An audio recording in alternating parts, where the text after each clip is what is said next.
আলাইকুম সবাইকে। আপনারা সবাই কেমন আছেন? আমি তো আলহামদুলিল্লাহ ভালো আছি। আজকে আপনাদের সাথে শেয়ার করব আমরা আচার রেসিপি। সো দেরি না করে চলেন দেখে নেওয়া যায় কীভাবে আমরা আচার বানাচ্ছি এবং কী কী উপকরণ লাগছে।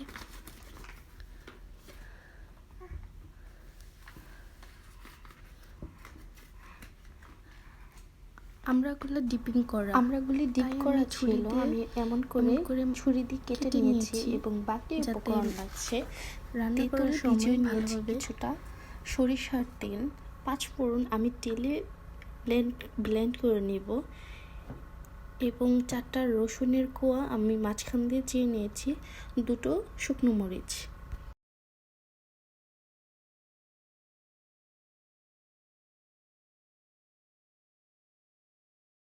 সরিষার তেলের মধ্যে আমি রসুনগুলো দিয়ে দিয়েছি এবং 2টা শুকনো মরিচ দিয়ে এবার আমি আমড়াগুলো দিয়ে দেব। 5 মিনিট নিয়েছি। এর মধ্যে আমি আদা বাটা, এর মধ্যে আমি একটু মরিচের গুঁড়ো এবং হলুদের গুঁড়ো দিয়ে নেব, একটু জিরার গুঁড়ো এবং ধনে গুঁড়ো দিয়ে নেব। 5 মিনিট নিয়েছে। আমি তেঁতুল ভিজিয়ে রেখেছিলাম, পানিটা সহ দিয়ে দেবো এর মধ্যে। তেঁতুলটা দেওয়ার কারণ হচ্ছে আমড়াটা যেহেতু ডিপে ছিল তো টেস্টটা ভালো আসবে।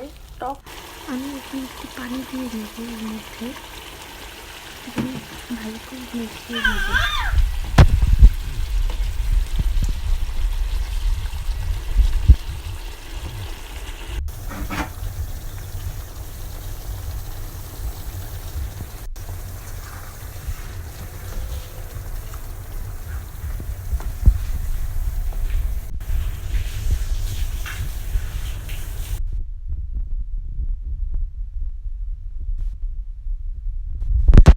আমড়াগুলি ভালোভাবে সিদ্ধ হয়ে যায় এবং লবণ চিনিটা ভিতরে ভালোভাবে ঢুকে।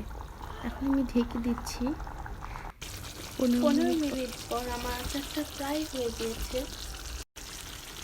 আর 5 মিনিট রেখে আমি আচারটাকে নামিয়ে ফেলবো। আজকের আচারের রিভিউ দিবে আমার ছেলে।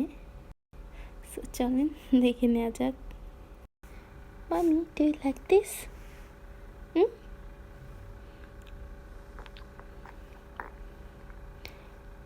টেস্টি? গুড?